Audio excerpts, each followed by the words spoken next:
हम्म। आज जो आपसे मैं शेयर करने वाली हूँ ये बहुत समझो कि बहुत गहरी डीप नॉलेज है, इनसाइट्स है, और ये मेरी नहीं है। ये जो मैं आज आपसे शेयर करने वाली हूँ कि मेटाफिजिकल पावर ऑफ फूड, ये श्री गुरु नानक देव जी ने गुरबानी में एक उनका शब्द है जिसमें उन्होंने ये सारी चीजें बताई हैं। लेकिन मैं उसमें से उसको प्रेजेंटेशन में, उसको जो मैंने अपनी बुद्धि के अनुसार समझा और जाना, उसको मैंने प्रेजेंटेशन में मुझे लगा कि इतना कीमती ज्ञान है तो ये सब तक पहुंचना ही चाहिए। कि इतना कुछ हमें हमारे गुरुओं ने दिया है और हमें बिल्कुल कुछ भी अंदाजा नहीं है कि जीवन में क्या चीजें महत्वपूर्ण है और क्या चीजें महत्वपूर्ण नहीं है। तो जो महत्वपूर्ण नहीं है उस पर हमारा इतना ज्यादा ध्यान है, और जो चीजें महत्वपूर्ण है उनका हमें पता ही नहीं है। और इस तरह से जो हम जीवन जी रहे हैं अज्ञानता में, अविद्या में, उससे हम अपना ही बहुत नुकसान कर रहे हैं, अपने परिवार का बहुत नुकसान कर रहे हैं। और उसमें सबसे जो महत्वपूर्ण हिस्सा है हमारे जीवन का, हमारे शरीर का, जिससे हमारा हर दिन प्रतिदिन शरीर बनता है, वो है भोजन। कैसा भोजन होना चाहिए, भोजन में कैसी ऊर्जा होनी चाहिए, भोजन को कैसे खाना चाहिए, भोजन को कैसे पकाना चाहिए। इतनी हैरानी होती है कि हमें ये खाना बनाने का, खाना पकाने का, खाना खाने का, खाना पैसा कमाने का भी विज्ञान बताया गया है कि कैसे इससे हमारा जीवन प्रभावित होता है और हमें कैसे करना चाहिए। तो वही सब चीजें मैं आज आपसे शेयर करने वाली हूँ कि खाना सिर्फ हमारे भौतिक शरीर को ही पोषण नहीं देता है कि भौतिक शरीर, हमें भूख मिट गई, हमने पानी पिया, हमारी प्यास बुझ गई तो बस उसका काम हो गया, खत्म। खाने की जो अंदर की ऊर्जा है, जो हमें आंखों से दिखाई नहीं देती है, उसका क्या प्रभाव पड़ता है, वो जो अंदर की जो अदृश्य शक्ति है खाने के अंदर, आज हम उसके बारे में थोड़ा जानेंगे।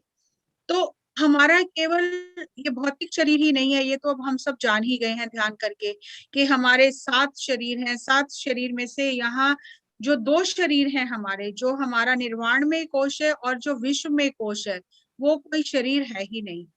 वो हम पहले इस बारे में हम सेशंस कर चुके हैं कि वो सबका एक ही है।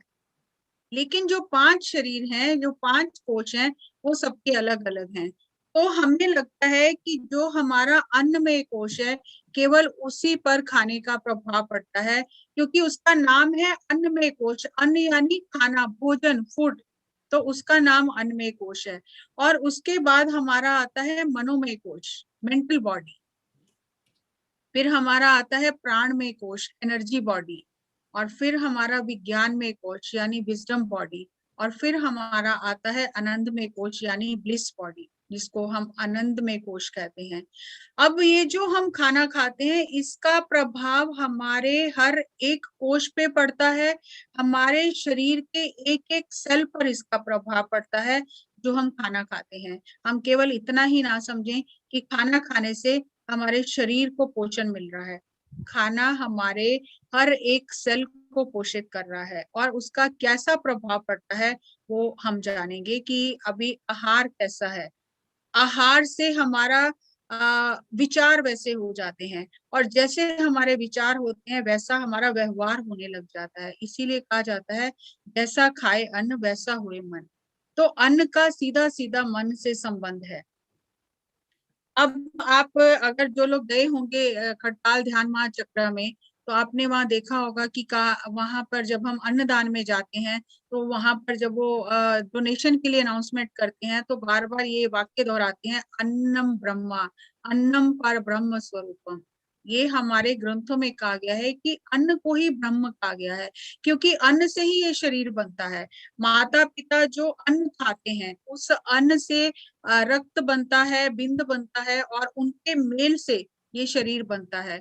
तो अगर वैज्ञानिक दृष्टिकोण से देखा जाए या ग्रंथों के हिसाब से देखा जाए, तो ये कहा जाता है ये शरीर क्या है, ये खाने का एक ढेर है, एक बंडल है शरीर। जो खाया है वो ये दिख रहा है, भौतिक शरीर दिख रहा है। अब ये जो अन्न है जिसे ब्रह्म स्वरूप कहा गया है, पर ब्रह्म स्वरूप कहा गया है, तो इसमें गुरु नानक देव जी ने ये बताया कि हमें लगता है कि बस हमने खाना पकाया, खा लिया, काम खत्म हो गया, लेकिन नहीं। अन्न जो है ये देवता है, जिसे हम हिंदी में कह रहे हैं कि अन्नम पर ब्रह्म स्वरूपम, और जो गुरबानी में हमें बताया गया वो कहा गया कि अन्न देवता है, और पानी भी देवता है, और अग्नि, अन्न देवता है, पानी देवता है, अग्नि भी देवता है, और नमक भी देवता है, और जो घी है वो भी देवता है। और जब इन 5 देवताओं के संगम से भोजन बनता है तो वो बहुत ही पवित्र हो जाता है। अब ये जो 5 देवता हैं,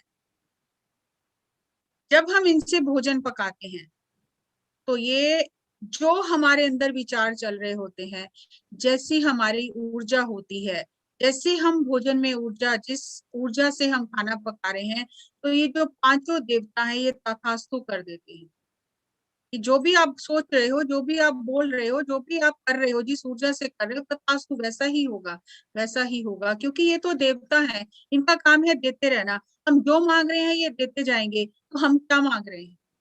जब हम भोजन पका रहे हैं, हमारे अंदर क्या चल रहा है? हम भोजन ही नहीं पका रहे, हम इन देवताओं से वार्तालाप कर रहे हैं सूक्ष्म स्तर पर, इनकी एनर्जी से, इनकी ऊर्जा से जुड़ रहे हैं। तो हम कैसी ऊर्जा अपने अंदर उत्पन्न कर रहे हैं? क्या हम इन देवताओं की ऊर्जा से कनेक्ट हो पा रहे हैं, या हम अपनी ऊर्जा में उलझे हुए हैं, और उधर से जो आवाज आ रही है, जो उधर से ऊर्जा आ रही है, वो तथास्तु की आ रही है कि जो सोच रहे हो वो होता जाएगा, होता जाएगा। तो क्या चल रहा है हमारे अंदर? खाना पकाते समय जब हमें ये एहसास हो कि हम इन देवताओं से सूक्ष्म रूप पर वार्तालाप कर रहे हैं, तो हमें कितनी अवेयरनेस से खाना पकाना चाहिए, और कैसी ऊर्जा में रहकर हमें खाना पकाना चाहिए। तो अगर हम कहें तो जैसे श्री गुरु नानक देव जी को जब बुलाया गया, एक साखी आती है कि मलिक भागो ने बुलाया, और वो वहां का सरपंच था गांव का, तो उसने बहुत ब्रह्म भोज किया था। और वहीं पर गुरु नानक देव जी एक गरीब लकड़हारे के घर पर रह रहे थे, जिसको सुबह खाता था, रात की रोटी नहीं बनती थी।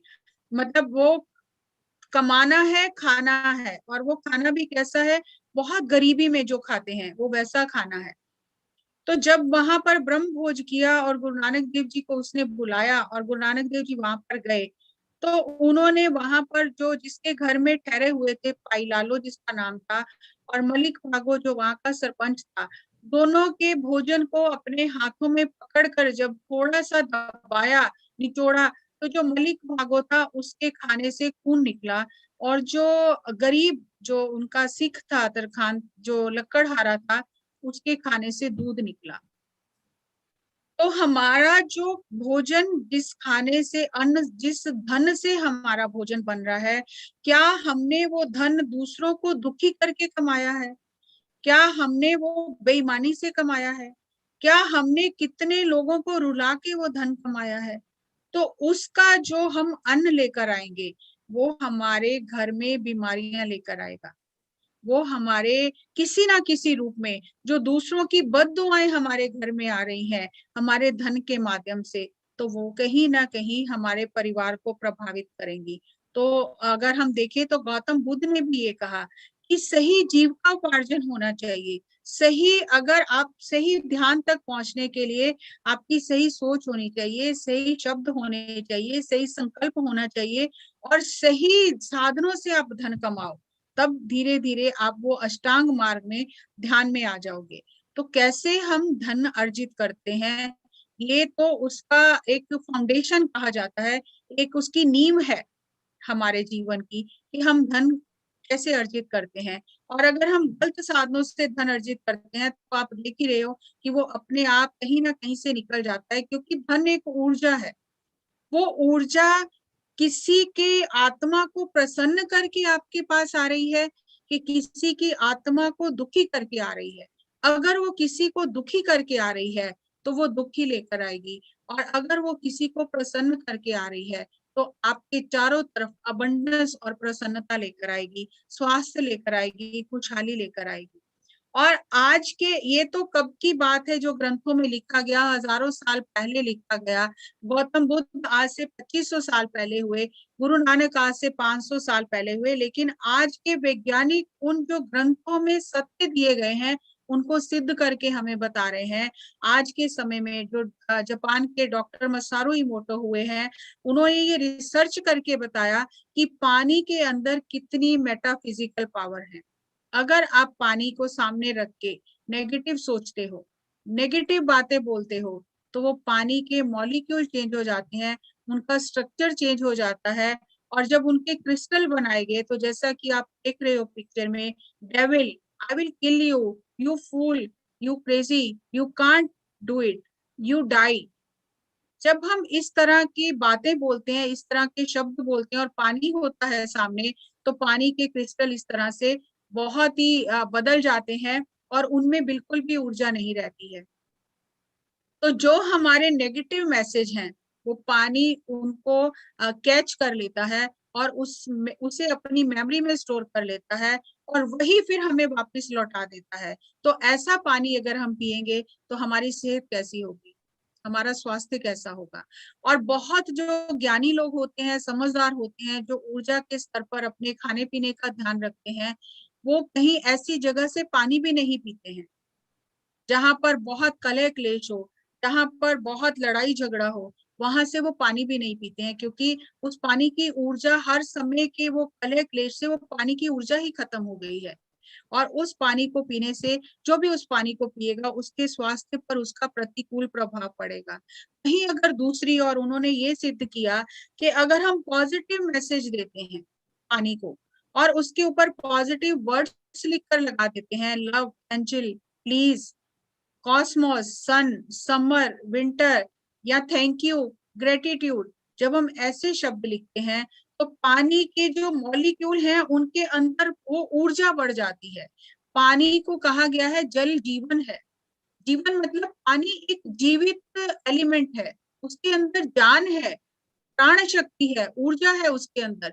और जब हम पॉजिटिव एफर्मेशन देते हैं, पॉजिटिव संकल्प रखते हैं, पॉजिटिव बातें करते हैं, तो वो जो पानी है हमारे सामने, उसकी ऊर्जा कई गुना बढ़ जाती है। इसीलिए हम जब धर्म स्थानों पर जाते हैं, गुरुद्वारे, मंदिर या कहीं ऐसी जगह जाते हैं, तो हम वो चरणामृत लेते हैं। वो पानी जो मंत्रों के उच्चारण से, जो गुरबानी के उच्चारण से, जो ऐसे पॉजिटिव वाइब्रेशन में जो पानी है, उसकी वाइब्रेशन चेंज हो जाती है। वो पानी नहीं रहता, वो अमृत बन जाता है। वो पानी कितने रोगों का ठीक कर देता है, कितनी बीमारियों को ठीक कर देता है। और पहले जमाने में जब ऋषि मुनि साधना करते थे, तो आप देखो वो पानी का कमंडल लेकर अपने पास बैठते थे, क्योंकि वो जब साधना कर रहे हैं और वो जो ऊर्जा आ रही है, वो पानी उस ऊर्जा को ग्रहण कर लेता था, पानी ऊर्जित हो जाता था। जब उन्हें किसी को श्राप देना होता था, तो वो श्राप के साथ में पानी छिटक देते थे। और जब उन्हें किसी को वरदान देना होता था, तो वो जो पानी ऊर्जा से भरा है, जिसने उनकी ध्यान की ऊर्जा को ग्रहण किया है, वो पानी से वो किसी को वरदान भी दे देते थे। तो इस तरह से पानी जो है, उसके अंदर इतनी अदृश्य शक्ति है, हम जैसा चाहे वैसा उस पानी से काम करा सकते हैं।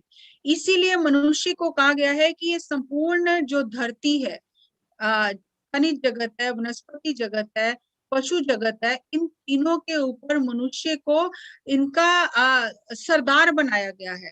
इसको, मनुष्य को पूरी पावर्स दी गई हैं, वो जैसे चाहे इन प्राकृतिक संसाधनों का इस्तेमाल कर सकता है। तो अगर हमें आध्यात्मिक विज्ञान की समझ हो, इस विज्ञान की समझ हो, तो हम जैसा चाहे वैसे जीवन का सृजन कर सकते हैं और वैसे ही इन तत्वों से काम करा सकते हैं।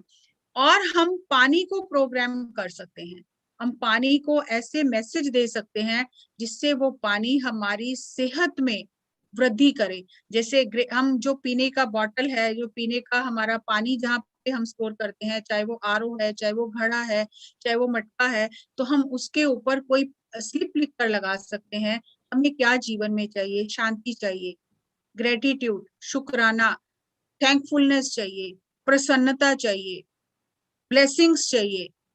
हम क्या लाइफ में मैनिफेस्ट करना चाहते हैं, हमारे ड्रीम्स क्या हैं, हम इस वाटर को वो मैसेज देके वो अपने लिए, पानी हमारे लिए काम करे, हम इस तरह से उसकी अदृश्य शक्ति का इस्तेमाल कर सकते हैं। मनुष्य को इतनी शक्तियां दी गई हैं, लेकिन मनुष्य ने अपनी शक्तियों को भुला दिया है कि मैं कैसे इन शक्तियों का उपयोग कर सकता हूँ। तो हम ये पानी जो है इसको प्रोग्राम करके, इसको ऊर्जित करके अपने फेवर में, अपने लिए ये हमारे लिए काम करे, हमारे लाभ के लिए काम करे, ये तो बहुत आसान है। हम कोई भी इस चीज को कर सकते हैं और इस ज्ञान का लाभ ले सकते हैं। दूसरा आता है नमक। तो मुझे भी ये बहुत हैरानी हुई तब कि नमक जो है वो एक प्यूरीफायर है, और नमक जो है उसके अंदर में ऐसी खनिज जो तत्व हैं कि जो हमें बुरी नजर से बचाता है। आपने देखा होगा कि जब छोटे बच्चे होते हैं तो माएं नमक से उनकी नजर उतारती है, और बहुत सारे जो क्रिस्टल हीलिंग वगैरह करते हैं, वो जब क्रिस्टल को चार्ज करते हैं, उसको क्लीन करते हैं, तो नमक के पानी से उसको क्लीन करते हैं। और जो ऑरा क्लीनिंग वाले बहुत सारे सेशंस होते हैं, उसमें ये भी बताया जाता है कि आप कुछ दिन बाद नमक पानी में हल्का सा डाल के उससे जब आप पानी से स्नान करते हो तो आपका जो ऑरा है वो क्लीन हो जाता है।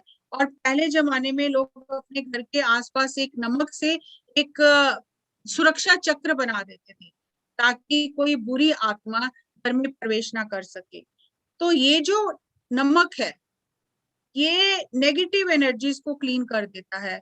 और बहुत सारे वास्तुशास्त्र वाले ऐसा भी कहते हैं कि कभी कभी हल्का सा नमक डाल के घर में पोछा लगवाना चाहिए, उससे भी जो घर की एनर्जी है वो प्योर हो जाती है, क्लीन हो जाती है। तो ये नमक जो है ये प्योरीफायर है, और ये हमारे कैसे हमारे अंदर विचार चल रहे हैं, कैसे हमारे थॉट हैं, ये उसको स्टोर कर लेता है और उसके अनुसार वो काम करने लग जाता है। और खाने में हम नमक का इस्तेमाल तो करते ही हैं, तो इसीलिए ये नमक जो है इसको भी देवता कहा गया कि जो हम इससे मांगते हैं वो हमें देता रहता है। अब हम क्या मांग रहे हैं, हमें ये बात ध्यान रखनी है। जब हम किसी की नजर उतारते हैं नमक से, हमें पूरा भरोसा होता है कि इसकी नजर उतर जाएगी, और वो देवता, वो नमक जो है वो हमारे लिए काम करता है और उसकी नजर उतर जाती है। अगर नजर उतारने में हमें इतना भरोसा है कि नमक से नजर उतर जाएगी, तो नमक जब हम इस्तेमाल कर रहे हैं अपने खाने में और उस समय हमारे अंदर क्या चल रहा है, तो क्या नमक उन चीजों को स्टोर नहीं करेगा? क्या उन चीजों पर काम नहीं करेगा वो देवता? क्या उन चीजों के लिए तथास्तु नहीं बोलेगा? तो वैसा ही हमारा भोजन तैयार हो जाएगा। और आता है अग्नि। अग्नि जो है इसको प्यूरीफायर कहा जाता है। किसी भी चीज को पवित्र करने के लिए अग्नि जो है वो प्रज्वलित की जाती है। और जब अग्नि प्रज्वलित की जाती है, यज्ञ जब हम करते हैं तो यज्ञ कुंड में अग्नि प्रज्वलित करते हैं, और वो जो अग्नि से जो एक गैसेस प्रोड्यूस होती हैं, जो वो हमारे वातावरण में जितनी भी अशुद्धियां होती हैं उसको ठीक कर देती है, उसको खत्म कर देती है, वातावरण को अग्नि शुद्ध कर देती है। ये तो हुई बाहर की अग्नि। लेकिन प्रकृति ने हमारे भीतर भी अग्नि की व्यवस्था की है। हमारे अंदर जठर अग्नि है, और हमारे अंदर की जठर अग्नि जो है वो भी प्रज्वलित रहती है। और जब हमें भूख लगती है तो वो अग्नि प्रज्वलित हो जाती है, और तब हम उसमें जिस तरह हम यज्ञ में कुछ सामग्री डालते हैं, इसी तरह जब हमारे अंदर की जठर अग्नि प्रज्वलित होती है तो ये हमारे अंदर एक यज्ञ चल रहा है। और उस यज्ञ में हम क्या आहुति डाल रहे हैं, हम कैसा भोजन उस यज्ञ में डाल रहे हैं। हमें भूख लगी है, हमारे अंदर की जठर अग्नि प्रज्वलित हो गई है, एक यज्ञ कुंड हमारे अंदर एक तैयार हो गया है जिसके अंदर हमें आहुति डालनी है। तो हम कैसी आहुति उस यज्ञ कुंड में डाल रहे हैं, हम कैसा भोजन ग्रहण कर रहे हैं। ये ऐसा ही नहीं है कि हम केवल शरीर के लिए भोजन ग्रहण कर रहे हैं, हम उस अपने भीतर के यज्ञ कुंड में क्या आहुति दे रहे हैं। और जैसी हम आहुति देंगे वैसी ही वो अग्नि हमारे लिए काम करेगी। और अग्नि का काम है चीजों को पवित्र करके ऊपर उठा दे। अग्नि हर चीज को ऊपर की ओर लेकर जाती है। तो हमारे अंदर जो हम भोजन ग्रहण करते हैं उसकी अशुद्धियों को अग्नि जला देती है, और वो जो भोजन की ऊर्जा है वो पवित्र हो जाती है, अग्नि उसे पवित्र कर देती है। और वो जो ऊर्जा है वो ऊपर की ओर उठती है। और अगर हम उस आहुति में, उस यज्ञ में सही सामग्री नहीं डाल रहे हैं तो हम अपना ही नुकसान कर रहे हैं। तो हमें अपने भीतर जो ये यज्ञ यज्ञ कुंड बना है, जो जठर अग्नि चल रही है, और जो जठर अग्नि जब प्रज्वलित होती है तो हमें कैसी आहुति देनी चाहिए। तो जब हम अपने भीतर इस यज्ञ में उच्चतम आहुति देंगे और हमारे अंदर वो अग्नि शुद्धता करेगी, तो हमारे अंदर से जब अशुद्धियां बाहर निकलेंगी तो हम स्वस्थ ही रहेंगे। लेकिन ये इस बात पर निर्भर करता है कि हम यज्ञ कुंड में डाल क्या रहे हैं, क्योंकि यज्ञ कुंड का काम है उस चीज को प्योरीफाई कर देना और उसकी ऊर्जा को कई गुना बढ़ा देना और आसपास के वातावरण को स्वच्छ कर देना। लेकिन अगर हम यज्ञ कुंड में सही सामग्री नहीं डाल रहे हैं तो उसका क्या हमारे आसपास और हमारे शरीर पर प्रभाव पड़ेगा। तो ये जो फायर एलिमेंट है ये पवित्र करने का काम करता है। तो हमें इस बात का ध्यान रखना है कि हमारे अंदर जो जठर अग्नि है उसकी भूख को, उसके जो प्रज्वलित हुई है उसको हम किस तरह से शांत कर रहे हैं। और अगर हम खाना खाते हुए हम न्यूज देखते हैं, हम टीवी देखते हैं, हम कोई सीरियल देखते हैं, हम गेम खेलते रहते हैं, हम फोन पे किसी से बात करते रहते हैं, तो क्या होता है, तो हम उस यज्ञ कुंड में सही सामग्री नहीं डाल रहे, सही आहुति नहीं डाल रहे हैं। क्योंकि हमारा जो पेट है, जहां हमारी ये जठर अग्नि है, वहां पर हमारा विज्ञान आज ये कहता है कि वहां पर हमारा सेकंड ब्रेन है, जिसे गट फीलिंग कहा जाता है, और उसका सीधा सीधा संबंध हमारे भोजन से है। हम किस मनोस्थिति में बैठकर भोजन खाते हैं उससे हमारी जो गट फीलिंग है वो या तो स्ट्रांग होती है, या तो वो तीव्र होती है, या वो बिल्कुल सुस्त हो जाती है, नम हो जाती है।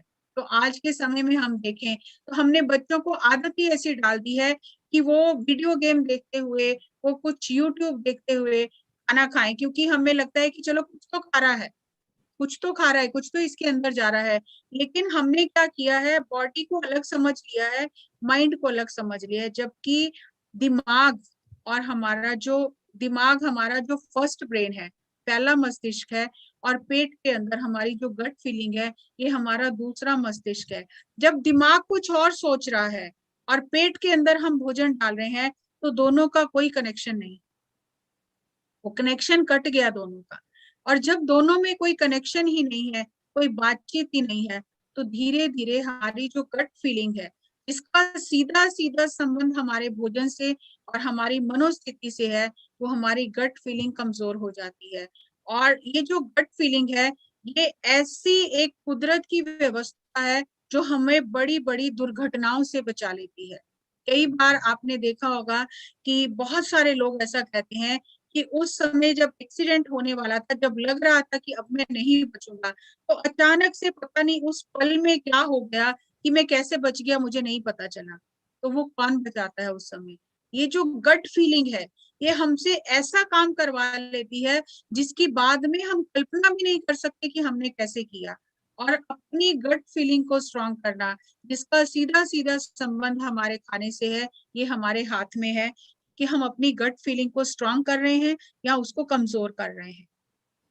हमें खाना खाते समय माइंडफुली और अवेयरनेस के साथ खाना है, और अपने शरीर की आवाज को, अपना हमारा शरीर हमसे क्या कह रहा है, उसकी कितनी जरूरत है, उसको हमें ध्यान में रखना है। और ये तभी होगा जब हम माइंडफुली और अवेयरनेस के साथ खाना खाएंगे। जब गौतम बुद्ध से किसी ने पूछा कि मुझे ध्यान सिखाओ, तो उन्होंने कहा नहीं, walk when you walk, eat when you eat. जब आप खा रहे हो तो केवल खाओ, और जब आप चल रहे हो तो केवल चलो। इसका मतलब क्या है? इसका मतलब है कि जो काम जिस समय कर रहे हो पूरी तरह डूबकर उसको, उसी काम को करो। आज हम देखते हैं हमारे चारों तरफ ओबेसिटी की बहुत प्रॉब्लम है, मोटापा, बहुत लोगों को ये इशू है कि मोटापा बहुत बढ़ गया है, क्योंकि हमारा ब्रेन का, हमारा सेकंड ब्रेन का कनेक्शन कमजोर हो गया है, हमारे बॉडी और माइंड की ट्यूनिंग बिगड़ गई है। हम खा कुछ और रहे हैं, सोच कुछ और रहे हैं, तो हमारा कोई संबंध ही नहीं है, हमारे जो ऑर्गन है उनका आपस में कोई ट्यूनिंग नहीं है, कोई संबंध नहीं है, क्योंकि हम अवेयरनेस में नहीं है, हम माइंडफुल नहीं है। हम जो कर रहे हैं हम पूरी तरह से वो नहीं कर रहे, आधी अधूरी चीजें कर रहे हैं। तो ऐसी स्थिति में जब हम खाना खाते हैं, हम ज्यादा खाना खाते हैं, क्योंकि हमें अपनी वास्तविक भूख का पता ही नहीं चलता। लेकिन जब हम माइंडफुली खाना खाते हैं, अवेयरनेस के साथ खाना खाते हैं, उस खाने को हम ऐसा समझ के खाते हैं कि हम एक यज्ञ में आहुति डाल रहे हैं और हमें किस तरह पवित्र भाव से वो आहुति डालनी चाहिए, तो पूरा हमारा सारा जो सिस्टम है अंदर का वो बदल जाता है। हम बड़ी बड़ी बातें करते हैं कि संकल्प शक्ति, वाक शक्ति, सब हम बातें जानते हैं, हम सब करते हैं, लेकिन हम उनको अप्लाई कहाँ पर करते हैं? वो अप्लाई हमें इन छोटे छोटे रूटीन की कामों में करना है, तब हमारे जीवन में बदलाव आता है। और जीवन बहुत सादा है, हम उसको जटिल बनाते हैं बड़ी बड़ी बातों से।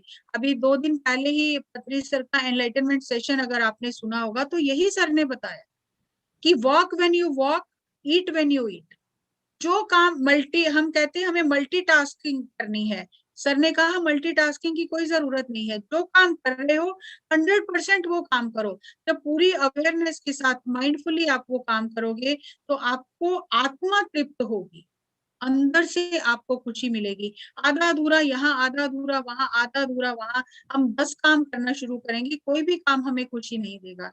तो हमें स्पेशली जब हम खाना खा रहे हैं, हमें इस मनोस्थिति में, इस भाव में खाना खाना है कि मैं इस शरीर के भीतर जो प्राकृतिक तौर से यज्ञ चल रहा है उसमें आहुति डाल रहा हूँ। तो मुझे किस पवित्रता के भाव से कैसी आहुति डालनी चाहिए और कैसी सामग्री अंदर डालनी चाहिए।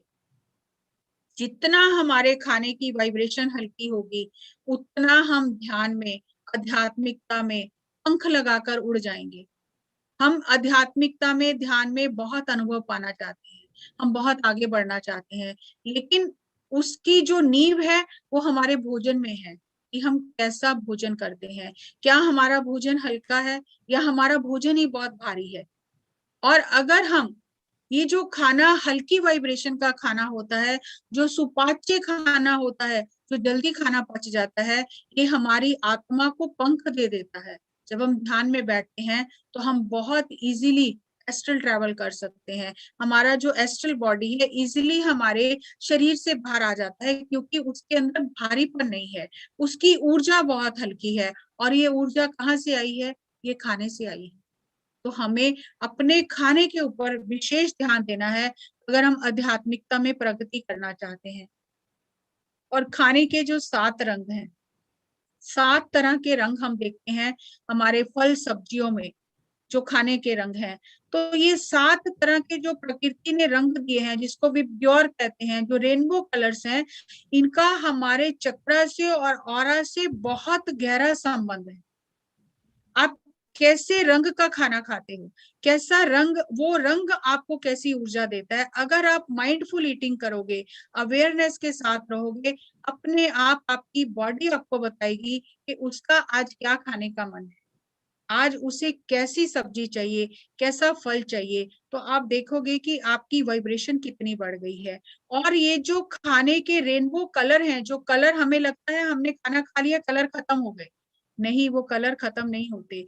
वो जो खाने के रेनबो कलर हैं, वो हमारे ऑरा का और हमारे चक्रा का हिस्सा बन जाते हैं। तो कितना आपका खाना पौष्टिक है, कितना वो खाना आपका कलरफुल है, उसका भी आपके ऑरा और चक्रा पे बहुत गहरा प्रभाव पड़ता है। और आज साइंस ने ये सिद्ध किया है, अगर आपके पास पिरामिड ध्यान जगत मैगजीन आई होगी, तो उसमें ये रेनबो कलर ऑफ फूड का आर्टिकल हमने दिया है कि पर्पल जो रंग के जो फल सब्जियां होती हैं, वो हमारे आध्यात्मिकता में हमारी बहुत मदद करती हैं, हमारी ऊर्जा को बढ़ाती हैं। क्योंकि आप जानते हो पर्पल कलर कौन से चक्र का है? तो पर्पल कलर जो होता है वो हमारे अंदर पैशन लेकर आता है, और हमारी जो दिव्य दृष्टि, जो हमारी दूर देखने की जो हमारी कल्पना शक्ति है, उसको बढ़ाता है और स्पिरिचुअली हमें इवॉल्व करता है। और शायद इसीलिए पत्री सर बैंगन बहुत पसंद करते हैं। उन्हें हर दिन बैंगन दे दो तो उन्हें तो वो चाहिए ही चाहिए। ब्लू कलर जो होता है वो इंट्यूशन को बढ़ाता है, हमें बहुत एक ट्रांस में, तंद्रा में ले जाता है। और हमारे अंदर वो ईमानदारी, ब्लू कलर जो है वो ईमानदारी का रंग है, तो हमारे अंदर वो वैसी तरंगे उत्पन्न करता है और हमारे अंदर वैसे हमारे चक्र में, चक्रास में और ऑरा जिससे वो संबंधित है उसको स्ट्रॉन्ग करता है। ग्रीन कलर हमारे अंदर वाइटलिटी को बढ़ाता है, अबंडेंस को लेके आता है, ग्रोथ को लेके आता है। येलो कलर हमारे अंदर एक मनोरंजन का, एक उत्साहवर्धक, जो एक सकारात्मक सोच को लेके आता है। हम हर चीज को बहुत लाइटली लेते हैं, प्लेफुली लेते हैं। हम हर चीज में जो चिपक जाते हैं, जो रोते रहते हैं, अगर येलो कलर जो है वो हमारे अंदर वो प्लेफुलनेस लेकर आता है। ऑरेंज कलर हमारे अंदर हैप्पीनेस, सक्सेस और कर्ज लेकर आता है। रेड कलर एनर्जी, पैशन और डिटर्मिनेशन लेकर आता है। और व्हाइट कलर जो है वो पीस और कामनेस का कलर है। तो आज विज्ञान ये कहता है कि हर व्यक्ति को अपने खाने में सभी रंगों का मिश्रण जो है उसको रखना चाहिए, ताकि उसका स्वास्थ्य पूरी तरह से ठीक रहे।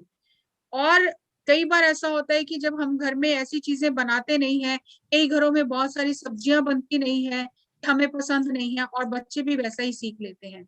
लेकिन जो चीज भी प्रकृति ने बनाई है उसका पीछे बहुत बड़ा विज्ञान है, वो मनुष्य के लिए बहुत जरूरी है। ये जो सीजनल वेजिटेबल्स आती हैं, ये जो सीजनल फूड होते हैं, ये हमारी हेल्थ पर बहुत पॉजिटिव इफेक्ट डालते हैं और हमें बहुत एनर्जी देते हैं। तो हमें अपने खाने में इन रेनबो कलर्स का इस्तेमाल करना चाहिए, ताकि इनकी जो मेटाफिजिकल पावर्स हैं वो हमारे बॉडी को, हमारे इनर बॉडी को, हमारे सूक्ष्म शरीर को एनर्जी दें, और हम हाईली एनर्जेटिक रहें, और हम अपने अध्यात्म में और प्रगति करें। तो ये जो चीजें हैं, ये कोई बहुत मुश्किल है क्या? क्या हम इन्हें, इनका पालन नहीं कर सकते? तो हमें ये इस बात का ध्यान रखना है कि जो हम खाना पका रहे हैं, जो हम 5 देवताओं के सम्मिश्रण से खाना पका रहे हैं, हम उनसे क्या मांग रहे हैं, कैसे हमारे अंदर विचार चल रहे हैं जब हम खाना पका रहे हैं। तो वो तो तथास्तु करते रहेंगे, वो तो देते ही रहेंगे। तो हमें ये जागरूक होकर देखना है, हम उनसे क्या मांग रहे हैं, क्या हमारी मांगे पूरी हो रही हैं, जो हमारे जीवन को या तो व्यवस्थित कर रही हैं या अव्यवस्थित कर रही हैं। तो अगर केवल हम अपने भोजन पर, पानी पर, इन चीजों पर ध्यान देंगे, तो हमारा जीवन जो है उसमें से बहुत सारी जटिलता, बहुत सारी जो परेशानियां, बीमारियां हैं, वो दूर हो जाए। तो हम अपने भोजन पर ध्यान दें, और हम इन देवताओं के संपर्क से, जो इनके संबंध से जो हम खाना बना रहे हैं, इनके सम्मिश्रण से जो हम खाना बना रहे हैं, तो ये जो देवता है इनका हम आदर सत्कार करें, रिगार्ड करें। और उस जब हम मनोस्थिति में खाना बनाएंगे, पकाएंगे, और वो अपने परिवार को देंगे, तो आप देखो आपके परिवार की ऊर्जा कैसी हो जाएगी। तो ये जो खाने की मेटाफिजिकल पावर है, हम इसका भरपूर इस्तेमाल करें। इसके लिए हमें खाना रोज ही खाना है, पानी रोज ही पीना है, कुछ नया नहीं करना है, लेकिन यहाँ से मनोस्थिति को चेंज करना है। हम इन देवताओं से क्या मांग रहे हैं, क्या हमारे जीवन में पूरा हो रहा है, हमें उसका ध्यान रखना है। हमें स्वयं पर काम करना है। जहाँ हम ध्यान कर रहे हैं, ध्यान में हम और आगे बढ़ना चाहते हैं, और अनुभव पाना चाहते हैं, तो उसकी जो नींव है वो हमारे खाने में है। तो हमें अपने खाने को कैसा रखना है, और किसी को देखकर नहीं, कि हम रेस्टोरेंट में जाते हैं, हम घर से कुछ और खाने के लिए गए थे, लेकिन रेस्टोरेंट में गए, 4 लोग कुछ और खा रहे थे, उसकी खुशबू से हमने अपना मेन्यू चेंज कर लिया। तो वो झूठी भूख है, वो सच्ची भूख नहीं है। लेकिन जब हम अपने अंदर अपने शरीर की बात सुनेंगे, तो हमें अपनी सच्ची भूख का पता चलेगा, वास्तव में मेरे शरीर की जरूरत क्या है। और आप जब इन चीजों को अपने जीवन में उतारोगे, तो आपका जो खाना है वो प्रसाद बन जाएगा, आपके लिए भी और दूसरों के लिए भी। हम जाकर मंदिर में भोग लगाते हैं, और किस तरह से खाना बनाते हैं कि हम भगवान को भोग लगा रहे हैं। तो पत्री जी कहते हैं हम स्वयं भगवान है, तो इस भगवान को कैसा खाना दे रहे हैं हम। तो जैसा खाना देंगे वैसा ही तथास्तु हो जाएगा, वैसा ही जीवन हो जाएगा। तो हम खाने की ये जो अदृश्य शक्ति है खाने में छिपी हुई, इसको पहचाने, और इसको इस तरह से उपयोग करें, इतने कृतज्ञता भाव से, इतने धन्यवाद से इसका उपयोग करें, कि ये खाना हमारे जीवन में खुशियां लेकर आए, स्वास्थ्य लेकर आए, आनंद लेकर आए, हमारा परिवार खुशहाल हो। और जैसे हम और हमारा परिवार खुशहाल होंगे, तो वो तरंगे अपने आप आसपास के वातावरण में जाएंगी, तो सब जगह खुशहाली ही हो जाएगी। सो मुझे जो समझ में आया मैंने आपसे शेयर किया। सो अच्छा लगे तो उसे जरूर अपने जीवन में अपनाएं। Thank you, thank you, thank you.